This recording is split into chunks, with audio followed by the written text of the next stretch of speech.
So, guys, we are at the mansion on the Warrior River. And I want to thank everybody that's let us come out, and thank Cameron for coming on. This is episode 2 of GRP, the Garner Racing podcast. We're going to talk about some current events that's went on this weekend. There was a lot of action at Sayre Speedway on what I think was the 8th. Today's the 9th. That's correct. We're sitting here on Sunday, so it's all fresh on our mind. And we're also coming off of Cameron and Carter's last race. There was a big protest, and we're going to get into that and talk about Cameron's side of what went on, and also, you know, we'll play out kind of where they're at, how they have got where they are with the speed they've got in the 5-car and the pure street. And this has been a hot topic. Everybody's been calling on y'all this year, and now we get into the bones of it. And thank you for coming on. Yes, sir. Glad to be here. So I'm going to start out by saying that the Buzz race last night, we're going to just go off of last night's current events. And so a cluster. If one word's... Yeah, it was definitely a cluster. cluster. So before the race even starts, there was obviously, I'm going to say the 37, Reed, was shoving the car in front of him out past the start. And man, what a bumper. Yeah. All right, so the 37, I think is his number, had a bumper on there that was almost as big as Carter's. All right, so J.R. Reed is his name, and he's raced a while, and this is, I think he was ready to get a start and get out front and do the best he could do. And the 11, I think, was in front of him. Yeah. And he's getting shoved out the front, so the flagman tells Eric to tell him that, you know, you got to slow down. And I think they was mainly pointing the blame at the 11, but not really watching how hard the 37 was shoving him off. And then so when Eric calls him down to stop the, you know, I'm going to say he was stopping the 11 and 37, man, 71 runs in and just pile drives the back of the 07, I think. Yes, that's correct. Is that a Civic? I haven't been able to identify the thing. I think it's the same car Chris Hill drives. I think it's like a newer Civic. Okay, so Tyler Rogers out of the race, mainly out of the race because he ran all over the car in front of him as Eric was stopping him. I think they didn't even complete lap 1. No, they did not. And I you know, looking at it, I was standing on top of a trailer watching it. The 37 just locked the brakes down, just stopped, and it was just a chain reaction, and it was unfortunate for Tyler. He didn't even get to make a lap. And they've been working diligently to try to get the car back up to where he's not as fast as he was before. Right. What's surprising is there's a lot of cars that are out there right now that aren't as fast as they were 2 years ago. Right. So I wonder if the track's falling off, and the new guys just came on to that track, right? Or is it just the cars that they were driving's falling off? Or have y'all talked about any fall off on the track? Well, it's hard to say with a Buzz car. I know with the upper classes like Pierce Street and up who have changed tires, some people like the tire change, some people don't like the tire change, but for us the tire changes, we've liked it. It's picked us up a lot, and we've not really seen any fall off. Yeah, so that's just my, you know, just tossing that in there. But we'll get into what I think those tires kind of fit more of a go-kart kind of slick for Carter. You know, it's more of a surface. It's not a treaded tire. Right. Kind of like what was ran on a go-kart. And does that play into any differences? I'll ask you that a little bit later. But so then we'll get into the pure street. 56 started on the pole, which is unfortunate for everybody else that it was sure. a night that you draw. And Buddy's humming. He's running good. I think he's class of the field with y'all just about every week. Absolutely. Right now, I think it is there's 4 or 5 cars, 6 maybe even, that can run up front. And yeah, I was speaking last night. I told somebody that was standing beside me, you had the 56 on the pole, you had the 20 behind him, you had the 88 behind him, then you had the 9, then you had the 76. That's the best 5 cars in the field, in my opinion, right on the inside row. So. Only way to make it better was to throw the 5 right behind the 76, and it'd just be a train of everybody on the outsides locked in. The 20 and the 9 impressed me just about every week. Oh, yeah. And I know the 9 kind of got shuffled last night and was racing towards what I would call mid-pack to the back. But that's kids, man. They're kids. I mean, do they even got driver's license? No, they're not. I don't think they have a driver's license. So they're doing great with, they're in good equipment. They got a good support system. The cars are running good. But let's not discount Buddy, me and him was talking last night closer to the Road Warrior race, and he was like he just didn't feel like he earned it. And I don't know if that was 76 didn't start as close to the front, or because y'all wasn't there. But I told him I don't think Jimmy Johnson cares where Jeff Gordon started. That's right. I mean, you get out there and you race your race and don't mess yourself up. A lot of people don't understand in short track racing. You're either hey, let's tighten the car up because it was free in the first practice, or let's loosen it up a little bit away from messing up your whole night. Right. And so he's come a long way. He's only been racing, I'd say he's probably 11 or 12 races in total. Yeah, and he had a bunch of bad luck when he first got the car, so I would really say just this season's when he came out one time. I think they were getting an engine built or something, but the first night he came out, he definitely give us a run for our money right off the rip. We weren't expecting it. Yeah, so he did say he was getting a new motor, and that first night he brought that new motor out there. I think it was sluggish, and it didn't run with y'all. Yeah. But then they went home and I would say dialed it in. Right. It's what seemed to be they did something different. Might have been a gear, but whatever they did different, car ran a lot better. So last night he took the win. I don't know the rest of the lineup. Do you know how they finished? Oh, I know the 20 was second, the 88 was third, the 76 was fourth. I don't know past that. Yeah. So and then after that they ran us and Chase Owens, which is also a younger driver. If you've been around Sayre, you've been around his family, just different last name, the Lanes, Right. Daniel Lane and Danny ran open wheels for a while, and I'm pretty sure they was around some street stocks in the past. Is that correct? Yeah, I think so. But anyways, they've been around racing, so they're not new to it, but the kid is, and he took out on us. And like you said, we was running pretty close, same lap times, but once he got out there, it was just, he drove away. I'd say he drove away probably 2 or 3 car lengths and just maintained somewhere between 2 to 5 car lengths all night. And Daddy finally got his car out of the mud, ran third. And I'm pretty sure we just left everybody. Daddy said he about spun out. Yeah, from what I was watching, your dad was running third. He was probably half a straightaway behind you, and I don't know what happened, but he about spun out, which allowed the 48 to catch up to him, but the 48 never got around him. Yeah, so that's Brandon Burchett in that car. Adam Gunner was in the 77, and then the 7 car was Samuel Kelly, I think is his name, and then the 5 car was Danny Lane, Chase's uncle. Right.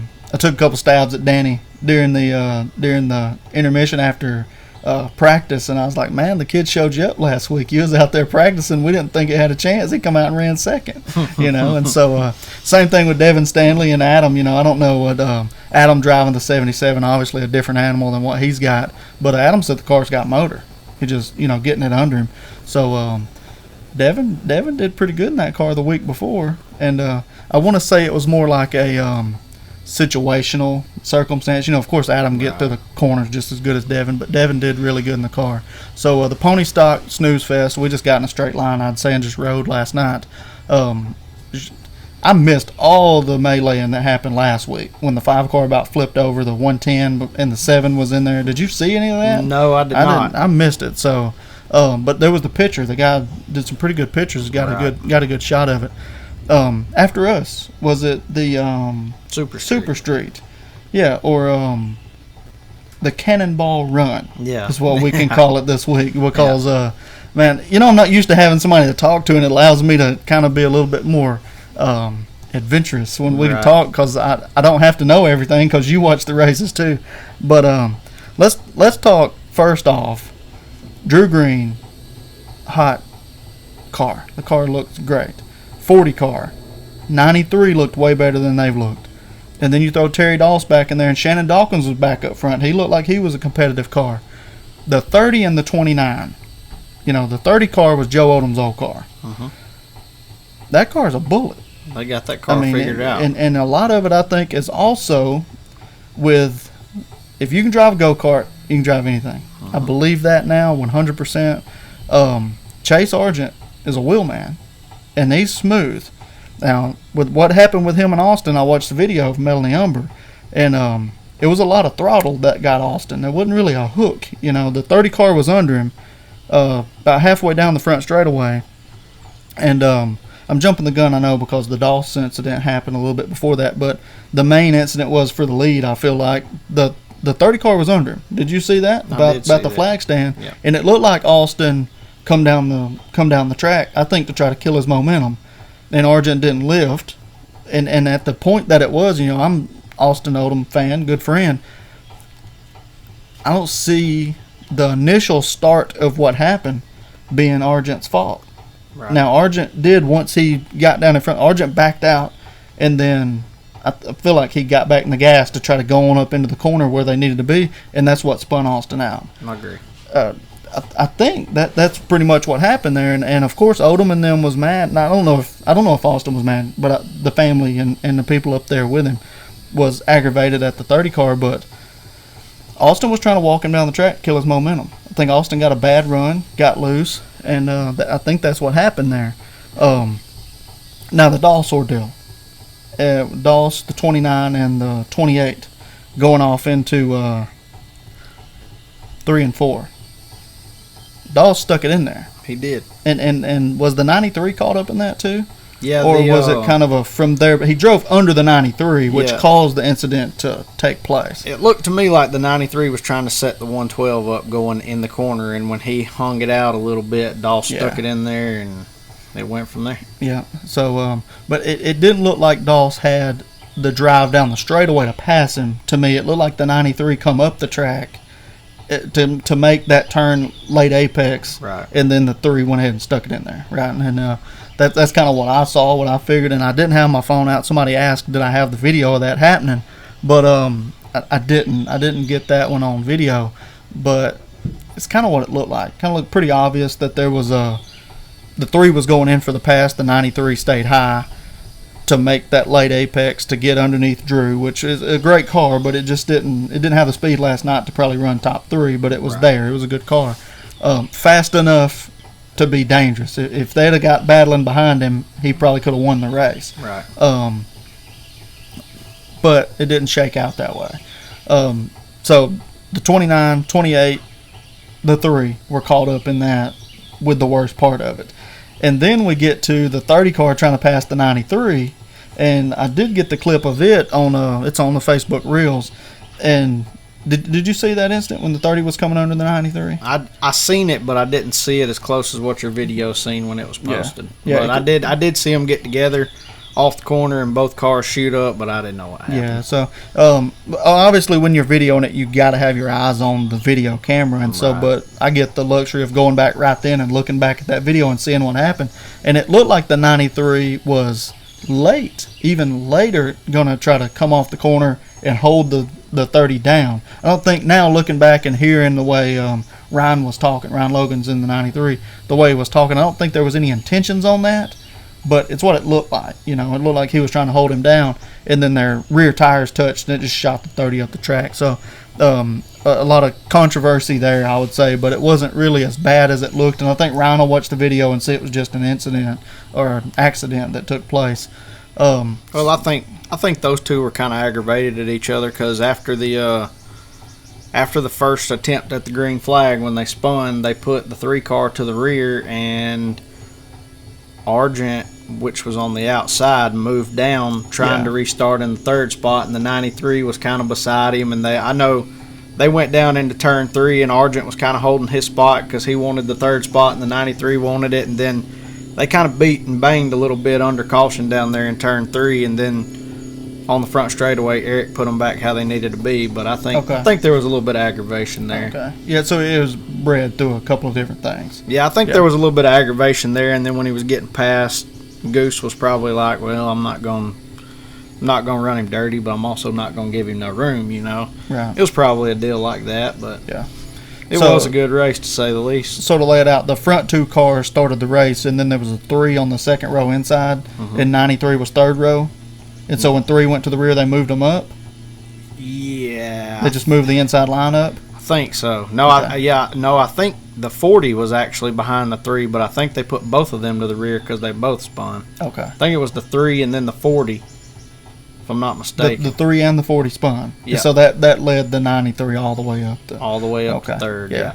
So, but you can see where Argent's like, hey, those cars were ahead of him and I was ahead of him, so let's move down. I mean, but that's not how it works. At Sayre, if the whole inside lane just wrecks and they just invert it, then they're just going to invert the inside lane or put whoever was last that didn't wreck up to the front on that row. They don't go swapping spots. So, but it was entertaining. That was the most entertaining stock car class, in my opinion, last night. Ryan Price finally beat Matthew Martin. He did. I was about halfway down the front straightaway, and Matt fell back and then came back to him, and I looked at the guy I was talking to and said, I'm going down there to watch him move him.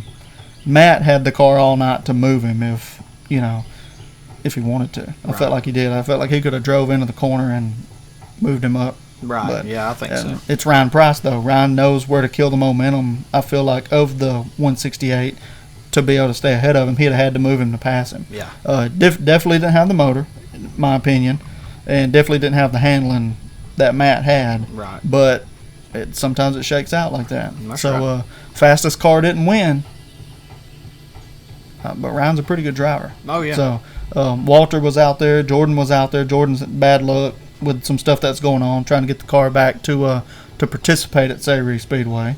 And then, so the Mod Lights, a class I hate, but I kind of like seeing Jeremy Williams wheel something different than a big body car. Yeah. Have you watched him in that 5 car? I have watched him. And he drives it. It's kind of like a grown man in a go-kart track. Not saying the other guys can't drive. The guy that drives the 11 car is a phenomenal driver. He's usually blistering the field just like Jeremy's doing. But Jeremy's turning open wheel times. I think he won a 1350 last night. Yeah, in that Mod Light. Yeah. So I don't know what he's doing different than they're doing, but he's doing it. Yeah, for sure. Road Warrior, the 5 car, Charles Bill's boy, right? Do you know his name? CJ Bills. Yeah. He wins in that car that I want to say was deemed illegal earlier in the year. I'm not sure. I think the car itself needed something done to it, so they had to go and take something off of it to make it legal for the track to be able to race Road Warrior. Huntsville rained out again early, so we saw some cars from there running the Buzz and the Road Warrior. I think they had there was a guy gonna come in the Road Warrior, but they've got they make those dudes. They're hot shots. They're race cars. Yeah. So, did I miss anything on last night? No, I think that was about covers it. I mean, it was, to say the least, it was kind of uneventful. Besides Super Street, Street was definitely the race of the night. Yeah, I would say. And Buzz had a little bit of action in the beginning, but once they got rolling, it was pretty boring, I guess you could say. Yeah, it was just Jimmy Hudson came through the field, but I don't know. He's been struggling a little bit. I don't know if the weight hurt him or what, but he's been struggling a little bit. And then the little girl in the 25, she's getting better. Yeah, that Hayden Hill, I think, is the one that drives the 25. Chris Hill is just a man amongst boys. If I don't know if I'm not trying to say anything about the other guys, but he's just a driver. I mean, he's raced dirt too, so having the car set up free is not hurting him. Right. And they got fast stuff. They got a really fast car. I don't know what you do to equal the Buzz cars out, but the only way to get Chris Hill equal to everybody else is probably take his back tires off and put him on sleds or something. Yeah. So he's just dragging dead weight or something. I don't know what to do. It's kind of like when Dennis Lane and Russ was driving for Chris Frost. Yeah, dominating. Yeah, I mean, they just can manipulate the car to make it do what it wants to do, whether that be in the pits or if they don't hit the setup, they got it right. Yeah, I mean, and I don't think Chris Hill screws with stuff. He gets the car right and leaves it alone and drives it. Right. If you have a bad night behind the wheel, you don't blame it on the car. So I think that's a big part of why Chris Hill is as good as he is, and I think he's got a pretty good crew around him. He does. Yeah, I like Chris and his whole crew a lot. Marty's an animal. I love is, Marty, he dude. is, You man. never, if you're around Marty and you're not having a good time, something's wrong with you. That's right. You You got to never- at least smile. Never know what you're gonna get out of Marty. Yeah, and I like them. They like to pick fun. They like to have a good time, and they're pretty good to be around. So I think what everybody's here, if they're watching and they've watched up to this point, it's to hear us talk about the 5-car and the 76 and the little bit of back and forth you guys have had, not only with them, but not only them with you, but y'all with them a little bit. And it plays back out to the first night that Daryl was there. Well, it was actually, I think we had ran 2 or 3 races, and then Hunter showed up. Yeah, because he started a new job and has changed his careers. Right, yeah. He showed up that night, and I think it might have been the spring championship races because we qualified that night. Okay. He out-qualified us. I think he went 14.79, and we went 82 or something like that, and he rolled a 2 and put us on the pole. So that was the first night he was out, and I mean it was a really good race. He ran with us, and it was a good race, but there was a few things that caught my attention, and some say it was our fault, some say it was his fault, but when they line you up on the front straightaway, and then they tell you to go, they give you 4 or 5 laps to warm your tires up. Well, Right. As soon as they lined them up and told them to go, like before they get to turn 1, he's already got Carter kind of pinned down to the bottom. Trying to dominate the starting position. Right. So, Is that- yeah, and I mean, yeah, that's fine if that's what you want to do. but for us, we do that with 2 to go. When Right. they give you the sticks, then all right, let's shake down where we're going to be. Right. Yeah, So, Carter had to basically stop, get behind him, and Warm his tires up. and then they were and I'm not blaming it all on Hunter because Carter was doing it too, but coming to the green, they were just I remember they that were just night. beating doors Yes, coming they to green. was. They Yes, were they beating was. doors and Carter got a good jump on the start, and he ran second to us, and everything was good that night. Nothing was said, and then it followed into I think 2 weeks later. Daryl showed up, and then that's what that was a turning point. Now that night, I've got video of those guys coming through 3 and 4, and like I told you, there was sledgehammers being thrown. Yeah. I mean, they brought 25-pound sledgehammers and grown men to swing them. They were battling for position, which, from a fan's perspective, if you're not working on any of the cars, you don't care what dents got to be knocked out of them. It's Right. great racing. Hey, That's man, right. they're swapping paint. They're battling for the lead, first, second, and thirds within a tenth of each other on every single lap. I think Carter ran them down, and then they was just right there. And the first punch that night, I believe, was thrown by the 5-car. And because when he caught the 17, he just moved him the waylaid first him. lap Yep. into 3. And I told my dad, I said, he's wasting no time. He's getting to the 76. Because for a minute when he was catching him, it's like the 17 was backing up to him, and the 17's backing up, 76 getting away from the 17. The 5 runs in and catches him, and then bam, 5 gets by. 17 lays it back to him, and then proceeds to go up there and try to, I would say, move the 76. And then, man, it was just back and forth. It was First, back and second, forth. third, back and forth, all the way until 76 fell out, right? Maybe a tire. I think it was the white flag lap. Daryl ducked under him off of 4 coming to the white flag, and then I think they may have got together in turn 1, and off of 2, I think Hunter got into the wall a little bit, and then Carter drove under him, and he ended up running 3rd. We run 2nd, and then Daryl won the race. And then Daryl got through out. Right. And since I gave away the camshaft, I don't know if you watched my video last I week or did. not, but I wasn't going to say it was the camshaft because I don't like putting that kind of business out there. But it was already on Facebook, so it didn't matter. I got to start watching Facebook to see what people know before Right. I care what people know. But so the chip that was in Daryl's car was stamped what it was supposed to be, but it was illegal by the reader. So if you put a chip in the machine that Bound's got, it'll tell you what it's supposed to be. Right. Correct? And then Bound's also got a checker chip that makes sure his machine's calibrated. Right. So that's a pretty easy check every week, and I think they're policing it pretty well. But so with the 17 getting thrown out that night, donated y'all the win. Yeah, that's correct. And there was some words, like everybody was, hey, look, we're not going to race like this. You, of course, said we're not going to race like that. Yeah, I was probably the first words said, but my words were said to my driver, because when I got down to the scales, my exact words to him were, what the hell are we doing? We're not going to race like this. We're not doing it. Why? Why didn't you just lay back? Because obviously the 17 was way better getting in the corner than the 76.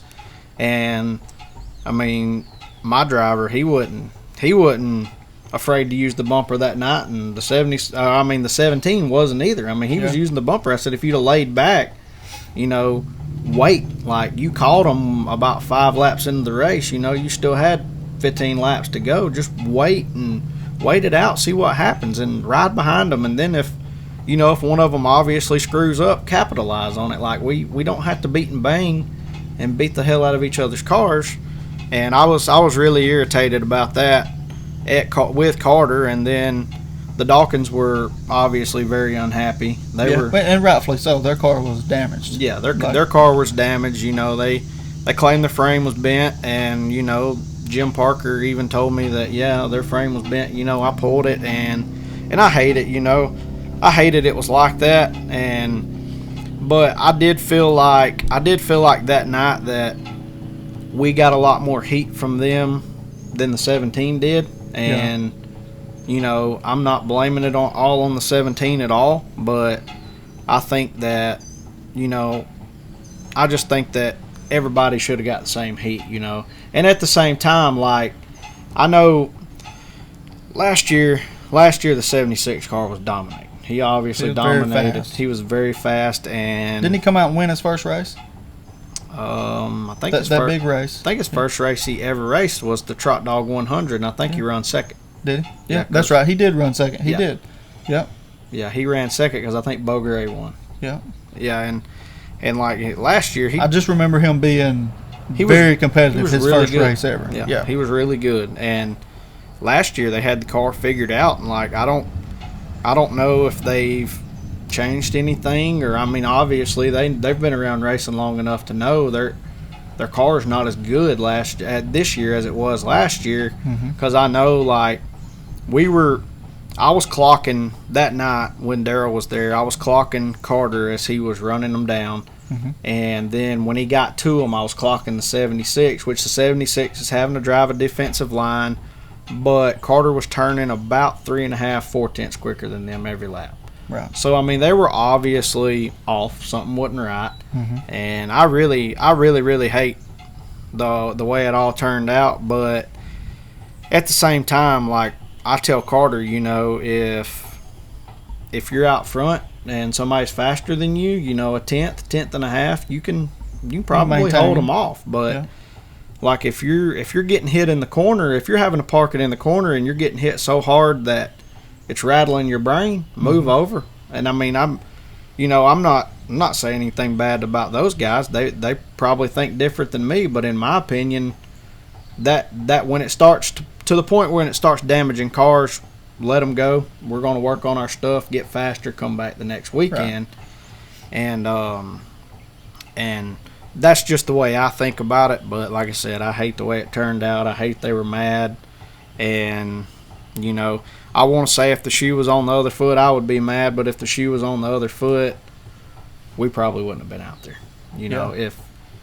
Because I will say the one thing, it was 2 or 3 weeks ago, Buddy Akins, he ran us down. Carter started on the pole. He ran us down. Passed Carter twice. Would have walked the dog on us, but kept slipping up. On the passing lane, he kept entering a little hard. Yep, and I think Carter was kind of the way Buddy was carrying more momentum down the straightaway, and kind of the way he was driving was he was kind of showing Carter a nose at the end of the straightaway, and Carter was just driving it in really, really deep, trying to clear him. And then when Carter would drive it in really, really deep, he would have to get on the brakes to woe the car up. So obviously he was getting hit in the rear.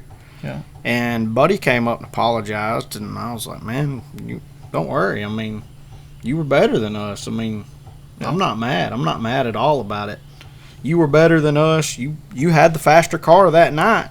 you just slipped up and let him get back around you. Yep, and on those times he was slipping up and getting back around him, and just the racer in me said, when you get back around him going into the next corner, you got to park it. So 56, knowing he's beating him motor-wise, park it so he can't come under you. Right. And all he had to do that night was to take the one time he was passing y'all, break Carter's momentum down in the corner to where he couldn't cross him over, come out low, and it would have, because if he could have got ahead of him and got his momentum back, he was obviously faster middle of the straightaway and on into the corner. I feel like he was faster there. Right. And I don't think that's every single week. There's a lot of cars that are faster there.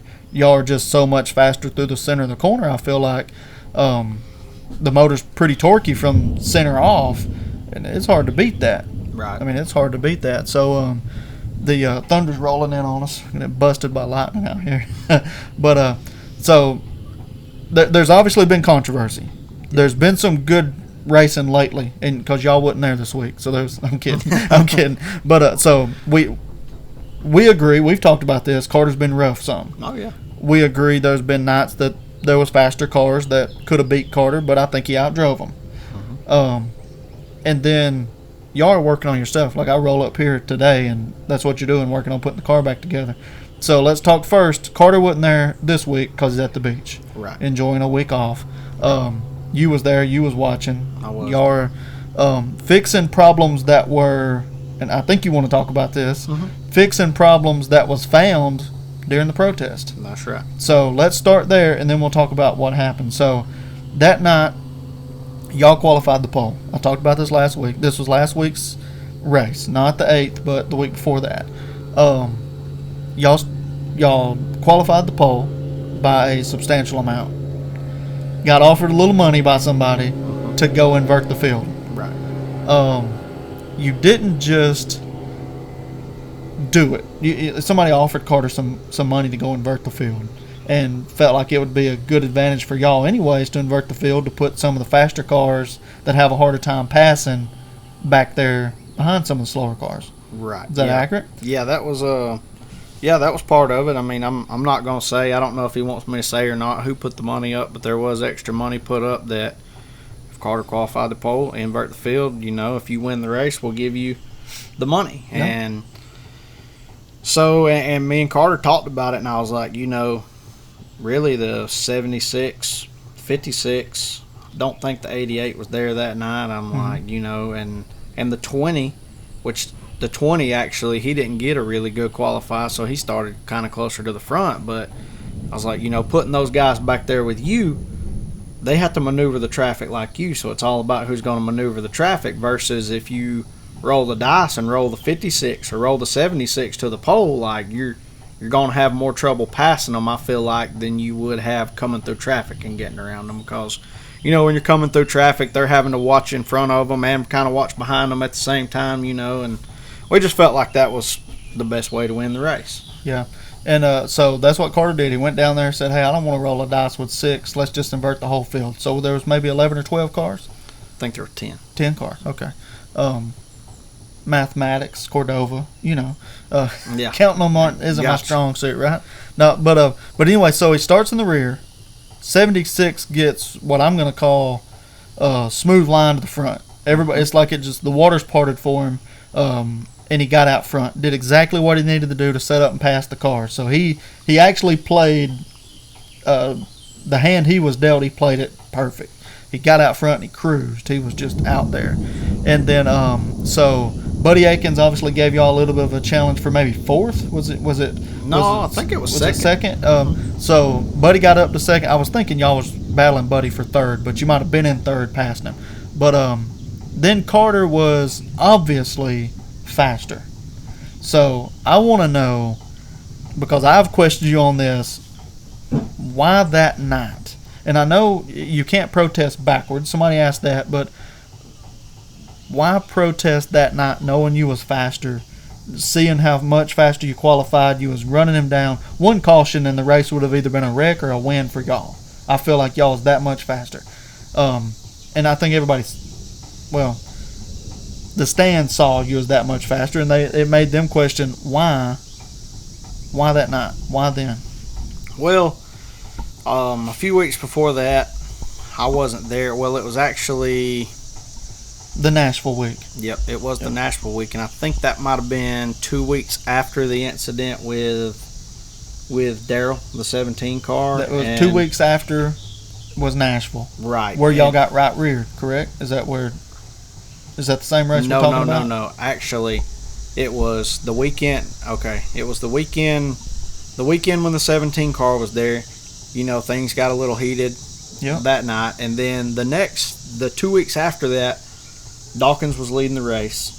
Yep. And Carter was running second, and I watched a couple angles from a couple different videos, and it appears to me that night somebody had threw water in the track in the center 3. Out of the pond. Yep. In 3 and 4. And it appears to me that Carter rolled off in there and bumped him, and when he bumped him, the 76 hit the water, slid up the racetrack, Carter drove under him. Well, then we were intentionally right reared down the front straightaway. Right. And I mean, everybody's seen it, you know, even they seen it, whether they think it was right or not, you know, everybody's seen it, and we won the race.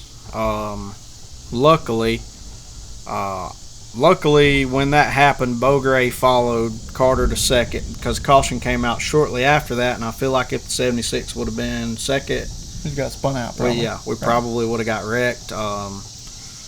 And we won the race. Well, there was I wasn't mad. You know, I was mad about it, but in the end, we won the race, you know. Right. And you have to know when your driver's throwing haymakers a couple of weeks before, even if Hunter did hit the water, right, there was contact, then he slips up, it still kind of feels like to that car out front, dadgum, I just got moved again and I don't like it. Yeah. You know what I'm saying? Yeah, So I mean, yeah, I understand it. I really do, but now the right rear is a different. I'd have probably ran off in there and pile drived him in the left rear, or I might have right reared him. I don't know what I would have did because I'm the same. I feel like myself and the Dawkins have the same mentality of let's tear it up if we're gonna tear it up. Right. You know, all the way. Let's end it all the way. Well, the thing is, you know, I don't know. You may or may not have been there, but if the right rear would have been successful, you know, probably Carter would have ended up right there in the corner where you come on and off the racetrack in 1 and 2. It was And definitely I don't know if you were there the night that Booger hit that with the Sportsman. I was. He had. Yeah. And that, you know, I don't remember. It's a good spot to put somebody. Yeah, if you want to put them out. Right. Yeah. Yeah. If you want to potentially hurt somebody, you know. Yeah. Because I think I saw Scott Little hit that thing head on in an open wheel. Yeah. Yeah. So it was, you know, I wasn't happy about it, you know, but nothing was said that night. And then, but after that night, I'd had somebody. Well, let me go back to the first night that they were there when they ran a pretty close second to us. Yeah. I'd had somebody, or I didn't have anybody, but there was a guy sitting on the wall in the tech area. Not gonna call no names. And over here, somebody was overhearing. He overhears because he calls me over there, and he was like, "Hey, is your motor right?" And I'm like, "Yeah." He said, "Okay." He said, "Because this crew was talking about tearing your motor down." Mm-hmm. Okay, well, that's fine. You know, if they want to do it, let's do it. Well, nothing was ever said. Then the night that Blankenship was there, there was some people, you know, it wasn't coming from the Dawkins, it wasn't coming from us. There were some people standing over to the side, you know, just that didn't have no business in the ordeal. They were yelling, you know, tear them down, or whatever, Right. just trying to cause commotion. And one of the 76's crew said, "We're not going to tear them down. We're going to go home and put something in that'll outrun them." Which is what I told you. I felt like they was going to get faster to run with y'all. Right. So Right. And so the whole reason for the protest was because there was a lot of rumors. There was a lot of rumors said that they did go put their biggest motor in to come out and run with us. And that talk was flying because I have talked to, you know, Eric being a track official, me and him talk, obviously he's my cousin. He had heard that, man, watch this, 76 going to come out here and, you know, with something hot. Right. So and I think, you know, I got fooled. They were way more legal than I thought they would be, but my opinion, it may be right, may be wrong. I don't know, but I do think that they went home and put an illegal motor in and blew it up the weekend I was at Nashville and wasn't there, and Carter was there racing when it was first practice. Right. I remember they did have that issue with the motor. I think that's when it was, maybe. Yeah. But I was still hearing the talks, and you could throw a piece out of that motor into another one, just right, bolted on just like that too. Right. And I was hearing the talks, and it was just a lot of rumors, a lot of talking going on. And then that night, last weekend, I'll be honest with you, we did have intentions to do it if he won the race. And so there was premeditated thought process. Oh, absolutely. If he beats you, you're going to tear him down. Absolutely. Because I had been hearing, I'd in the beginning I'd heard a lot of they were tearing us down, and then I'd heard a lot of, well, they put a big motor in, and if you're going to outrun me, that's fine. And we don't have to win every race, and I don't get mad about running second, but I want to know that you're legal, Yeah. And and to be honest with you, I don't know. After we ran him down from the margin that he was out when Carter got to second, I was like, no, I'm not doing it. I'm not going to worry about it. I had already told my crew, I'm not doing it, and everything was good. Well, after the race, we rolled to the scales. I walked down there to my car, and the 76, he climbs out of his car. He walks over to the wall before greeting his crew or anything. He walks over to the wall and he yells in the window of our car. Or not yells, but he said it loud enough so my driver could hear. And I'm not going to say what he said, but he said some stuff that, basically he said, get you some of that, and then had some words on the end of it. And then I was kind of just sitting on the wall waiting on the tech man to roll our car across the scales, and I could kind of hear over my shoulder over there just a bunch of talking going on, and I'm like, well, they can't enjoy their win, let's do it. We're going to do it just because of the talk, Yeah. And honestly, that's how it went. I've always got along with Shannon, Booger, all of them, Yeah. And racing changes that. When your competitive nature changes, sometimes it changes that. Right. People I've raced against, of course, had bad words and stuff. I want to get into answering something for the fans. A lot of people was asking questions, come down that night asking me, I guess, because I'm the pit reporter, I guess. But why did both cars go to the pits? Well, because a lot of times, hey, there's a protest, we're going to impound the cars. That's right. And then do the protest. That's right. And there was a Facebook post, not going to say who it was. But a lot of people seen it. A lot of people seen it. A lot of people know. There was a Facebook post saying that I was trying to withdraw my protest after I found out that I was being reverse protested. Right. And so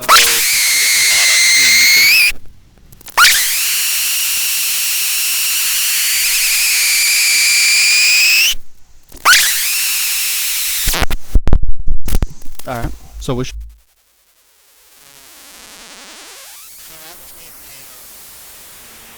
Oh yeah. So the Facebook post was stating that.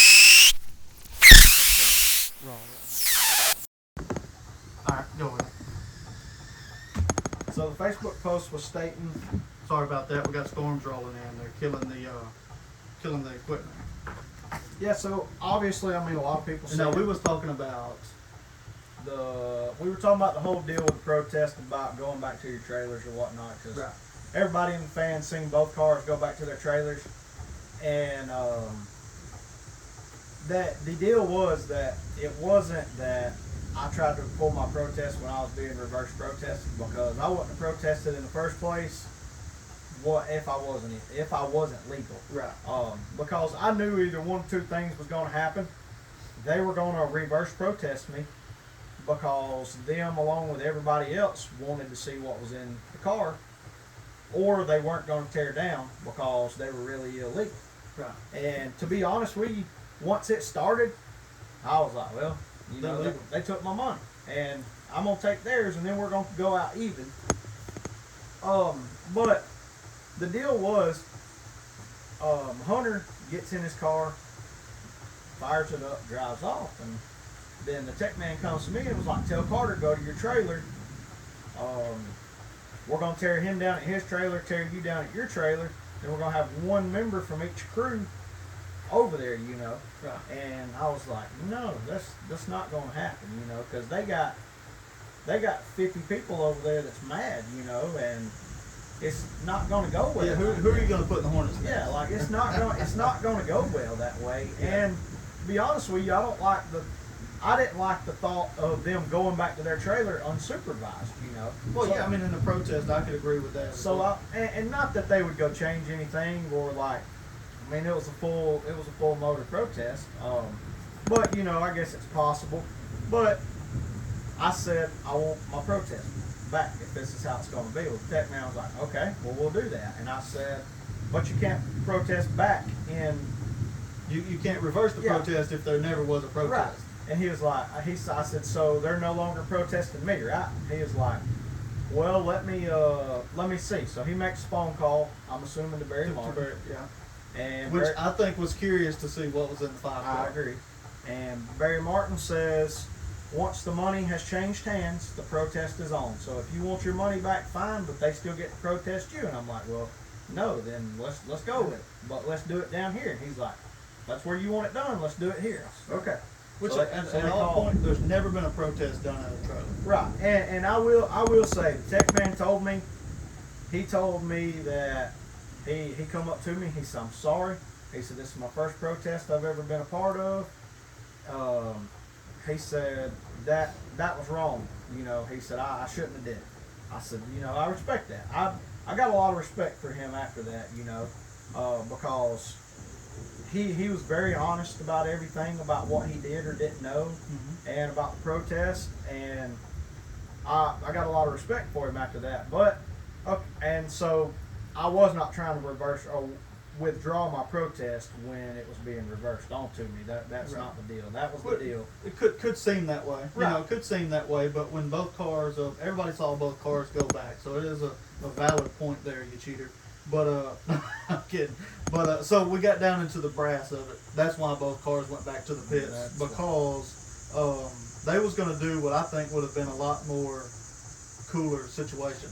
Yeah. I think one person up there that could just be chill, and then one person at the other spot would have had to been chill, Right. and everybody could have, you know, been laid out there. But I think the cops did a great job They did. keeping everybody there. I think that both crews actually was pretty respectful between the two. I think there was people on each side that were mouthy, There was. but there was also it's a heated confrontation there at that point. Right. I mean, it's almost like you just got out of the middle of a fight.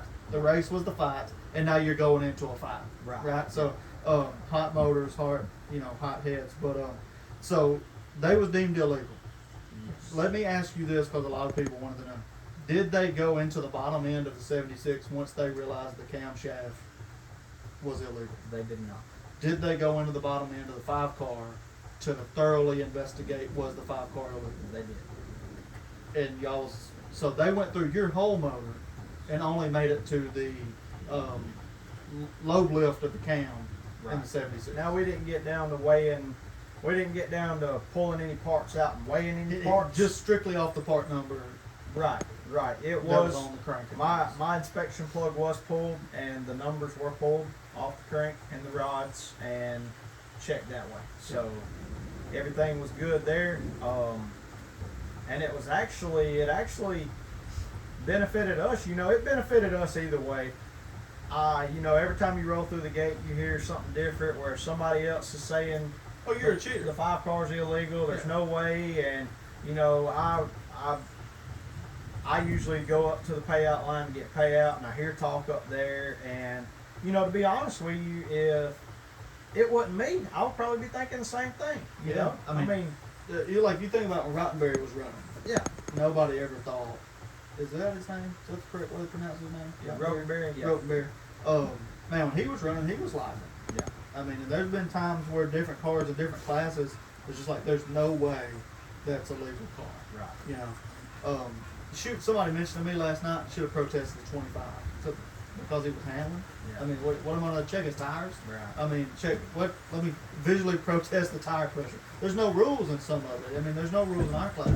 But so what y'all got y'all got a benefit out of it. Barry found something was wrong with your camshaft.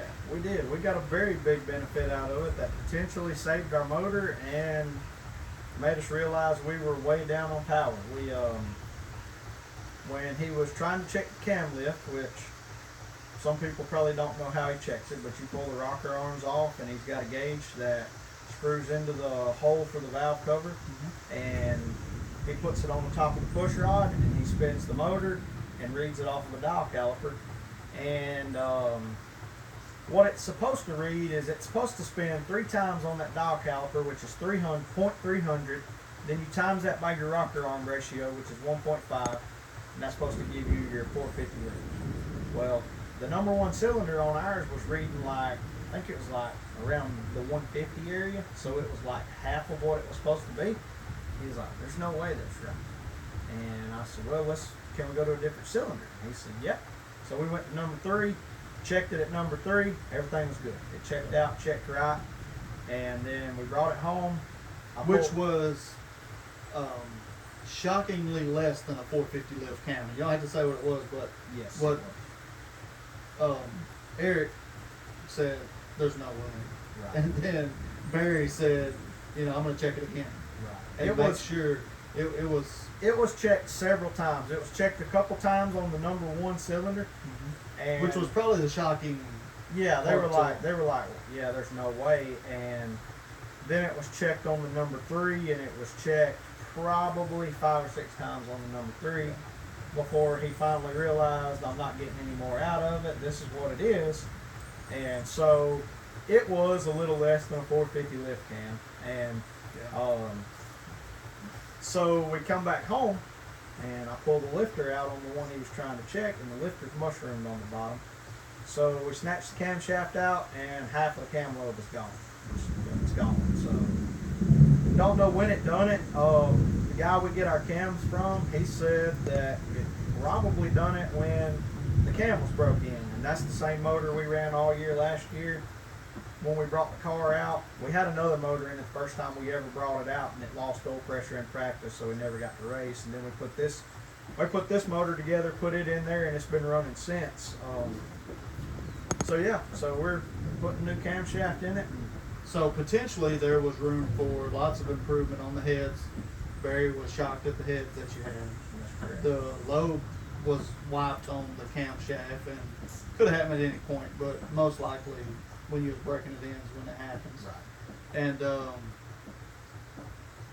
man, that's a lot to build off of when you're able to do more to your heads, because Barry was shocked at the heads you had. Right. And which I will say, do you think the protests, all the way down to the point where they did find them illegal, which of course is where you find it fair, if at any point, did you like how the process went? As far as the part where it was being protested, there was like, they'd go here and check something, go here and check something. Right. But if you was going to go 1 and 1 and not just go through one and then go through the other, why go farther on yours if you're just going one? I do see why, because the other crew still has money up. I agree. But at the end of the day, if you're just going to go back and forth, head, lift, why not just? Well, the whole thought with me was, I don't know if only Sayre does it this way or if every track does it this way, and I was even told by somebody who had been protested a few years ago that they reverse protested the car who protested them, and the winning car, I'm not going to say the names, but the winning car got disqualified. So their protest, they did not let them tear down the reverse protest. They did not. Right. They didn't let it happen. So my thought of the whole protest deal was that we tear down the original protest first, and then if he's illegal, then he doesn't have a say so. But no, Barry told me that's not the way it but goes. then you don't win money either. Right, so, right. You So know, I mean, Barry was like, "That's not the way it goes. You know, we're going to do both protests." And Barry originally told me at the beginning. He told me and Shannon Dawkins both. He said, "We're going to check everything." And I was like, "So," and I brought it up. I was like, "Say, you know, for example, you're checking him. You find something wrong with his heads. you're still going to go deep. Are you still going to go? Are you going to only go to my heads and stop, or are you going through my whole thing?" And he said, "We're checking them both all the way through."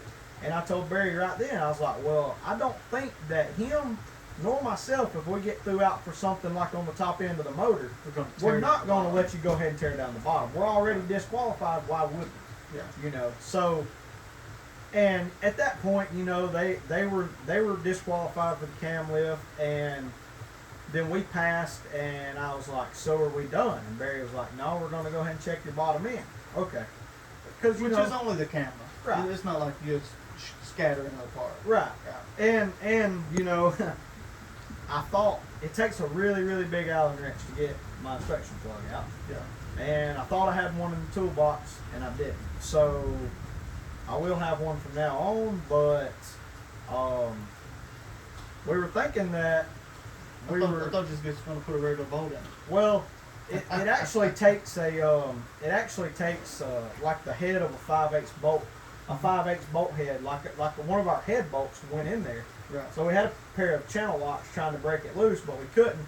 So what I'm going to do is I think I'm going to just buy an Allen wrench, put it in there, cut a little bit of it off, so then we can just put a wrench on the Allen wrench and break it loose. So then we ain't got to hunt an Allen wrench. But Shannon Dawkins was nice enough to loan us the tool to see your bottom end. to see the bottom end. Yeah, I would have loaned it to you too, hoping it was illegal. Because And I know Shannon, he was doing it out of just they need a dang tool, let them use it. Right, I believe right, that. because my father-in-law. But I'd have gave it to you to get to see them rods. Right, yeah, exactly. I mean, yeah, I probably would have did the same thing. Yeah, you better go ahead and let them take a look. But I was like, that Barry was like, "Well, I guess if you can't get it out," you know, he jokingly said, "I guess if you can't get it out, you're going to have to pull the motor and pull the oil pan. Before I get disqualified, that's what we'll do. But what I'm going to do is call my father-in-law, tell him to bring me a tool, but it's probably going to be 30 to 45 minutes before he gets here." I mean, there's no time limit in the rule book that says you have to have your protest done by this time. But they were nice enough to loan us a tool, so everything was good, and I won't be able to get into that, or I won't get into that again because I'll be better prepared next time. So you was happy with the protest? I mean, relatively happy. At least you would have liked to seen 76 get torn down, and then if he's legal, tear you down. Is that what you were saying? Well, I mean, I thought that's how it worked, but it didn't matter to me either way. Like it really didn't benefit us because we're out here trying to put the car together today. But it really didn't benefit us much. But everybody needed to see what was in the 5 car. Everybody needed to see. And that's going to be different, so they have to look again. Right. So, That's what I mean. That's what. Fine. No, I guess just you kidding. know. Yeah, but you know what I'm saying. I mean, as far as you was able to find problems with the 5 car. Yep. And then you was also able to see there was horsepower you could gain by parts you was running don't have a rule on. Right. Right. So that's good for y'all. And then yeah, I was happy with the protest overall. You know, once like I said, I did think that that's the way it went, but after I was told it went different, fine, you know, whatever. And when they got through out and they said they were still going to look at our bottom end, I was cool with it. You know, didn't have any issues with it at that point. Let's go ahead and look, you know. But yeah, I was happy with it. I think Barry and Bam did a good job they did a real good job at doing it, and it wasn't, you know, it wasn't one of those nitpick deals like the 100 lapper a few years ago when the whole field got drew out. so I think the track made a mistake by Barry was in the tower. Barry wasn't racing. So Barry was watching the race. Right. So I'm positive Barry Martin can look and see the 76 car is slower than the 5. I think they let y'all get away with a spot protest. You know, and some could Because probably say that. because mouths got involved. I would Right. say if what you're saying is true, and I believe it, words were exchanged, whether you heard it wrong or it was said exactly how you said it. However, whatever was said, That's a spot protest at that point. You wasn't protesting him because you thought he was faster. You was protesting him because It words was- that were said. Right. You had premeditatedly said, "I'm going to protest him." Yes, I had And intentions then of protesting You him. said, "No, I'm not going to," because we was faster, and then something got brought up that is equally in the rule book not supposed to happen. A spot protest is not supposed to happen. But I think how they messed up was their own curiosity. They wanted to see what was in the 5-car too. Yeah, I agree, and you know, like I know I'm getting called a crybaby and all that kind of stuff. I've been calling you that since for you was doing it. this tall. Yeah, I mean you've known me forever. That's not what I'm there to do. Yeah. I mean nobody else in the field, you know, nobody else in the field has to worry about it. I'm not there to tear everybody down. I just felt like with all the rumors being spread around, and then all the talk that was going on after the protest, or I mean after the race, before the protest, you know, I just felt like it was more of a respect thing. You know, I feel like neither driver is respecting each other on the track, I can agree with that. and I feel like that. Honestly, I feel like that the 76 thought the first time he come out when he was trying to bind Carter way before the green flag ever dropped. I think that he thought Carter's young. I'm gonna be able to get in his head and get by with it, but yeah, it's not gonna happen. I just, it's hard to get in his head. He has no emotions, and it's hard to get in his head and make him mess up like that. And then, you know, I just think neither driver had respect for each other. And as far as I'm concerned, I know it's not over. You know, I hate it. I've always liked those guys. I know it's not over, but Now, when you say that, it's what you're saying is you feel like on their side there may still be animosity. yeah, I think they're Because out. we've talked and you don't care. It's Right. over. Let's go Yeah, on the as next. far as I'm race. concerned, it's over. Let's race. You know, and If I know them, their job's to come out and beat you. If I know Shannon, the way me and Shannon's talk, I think I was telling you this the other day. I got pictures of Shannon and Booger's car on my wall from when Shannon was racing hog cars. right. And I think all they really want to do is win. Yeah. Unless stuff gets tore up. I don't think if Carter runs in there and door slams 76, you better, you know, go ahead and get ready. It's gonna be getting fixed. But I think if it's just good racing, it's just gonna be good racing. Well, I think And that's that just my opinion. that's what I hope. You know, I hope that we can race with respect. You know, we had an incident with the '88 car earlier in the year. Yeah. We squashed that, and I hope from now on, you know, we can race like we need to race. You know, and like 56, you know, for instance, 56, he's done nothing but race us with respect. You know, then you know him and Carter, they rub, beat, bang, and everybody's happy after the race. You know, I want it to be like that with everybody. Yeah. But I don't think it's gonna play out like that. I hope it does, but I don't think so. Yeah. I mean, and y'all are racing against them. I'm not. I mean, it would just be different. I guess if I was racing against them, it'd be different. But my mind, I say it would be different. I think it would be more easy to see it from your mindset than it is from mine. But it's good racing. I think that Hunter has the ability to drive with Carter, and I also think that Daryl does, and I think that Buddy Atkins does. Yeah. for So sure. if and Bo Gray's obviously a good driver. If you put Hunter Bobo in a car out there, he's a good driver. But week in and week out, I think Carter's probably the most consistent lap after lap after lap, and those cars can put on a great show. Oh yeah, for sure. And that's what I hope. Hunter happens. Dawkins has drove from the back. Bo Gray's drove from the back, and Carter drove from the back. Buddy drove from the back now, you know, and so then you throw Nate in the middle. I for some reason believe the 24 car gets a good start position is going to be hard to beat. Oh yeah, And they've definitely Made big huge gains. progress. Yeah, Nate Carter's made huge gains as a driver, and they've made the car faster. Yeah. So, well, I hope it's able to go the way I think it's going to go, and y'all are just going to race for wins. But if it goes the way that you think that it could go, it's going to be entertaining. Either way, it's going to be entertaining. It's going to fast be cars and entertaining. good drivers. But I at the same time, we're not out there to tear no cars up. I don't want to see no cars tore up. I don't want my car tore up. Don't want his car tore up. But at the same time, you know, if I don't know, it's just one of them deals where if he's a good bit slower and he's blocking, I can tell Carter I can tell him, you know, The driver's going to try to win. right. Yeah, he's going to try to win, and I mean, what do you do in a situation like that? I mean, if they're just race hard, if they're just really mirror driving, and then you move them out of the way, then you intentionally get right reared, or I don't know that there's a mirror in the 76. there may not be. I'll be honest with you. I don't believe honestly that there's a mirror in the 76 car. And there may not be, and mirror driving's probably not what I should use, but well, I know what you're saying. I know like what the you're night saying. the 17, the night was the 17 was there. He was running a very defensive line. He was running, you know, what a lot of people would call the Barry Martin line. Yeah, one in the corner, a car length lower, and Right. drag And, racing off. right.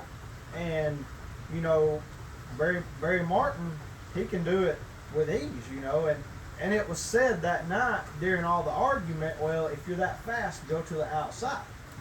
Well, you know, it's hard.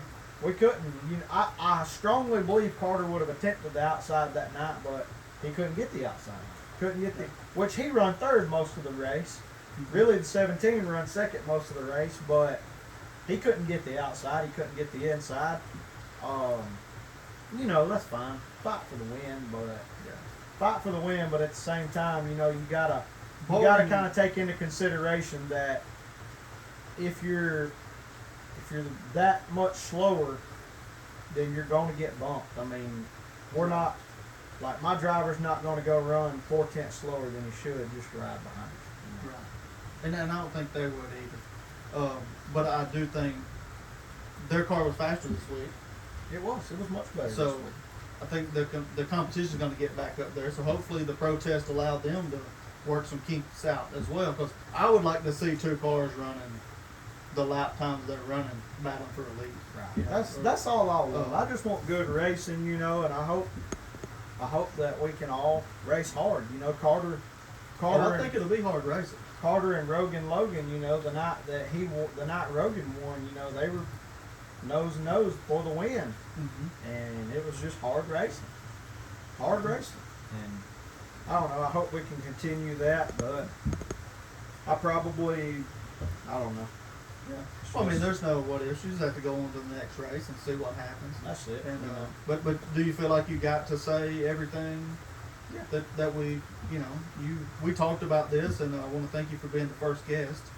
Sorry, the equipment. You brought the rain, I brought the equipment, and they didn't go together, right? So I'm mad that my equipment didn't work. Well, that's okay. I'm not mad. You'll get over it. So, man, we go way far back. Both crews are, you know, people that I respect as far as in the racing world to come out and try to win races. And as far as the podcast, this is good, and I'm excited. I'm excited for it to be up. I'm excited for y'all to be back out there, and hope that Carter has a good mindset when he comes back to try to win. Of course, I think he goes to the track ready to win every week. Yeah. But so I'm glad we got to do it. I'm glad we got to be out. Even though it's raining on the river, so That's it's right. better than being raining at work, right? That's right. So thank you for coming on, and appreciate your time. Yes, sir. And thank y'all for tuning in. All right. Appreciate it.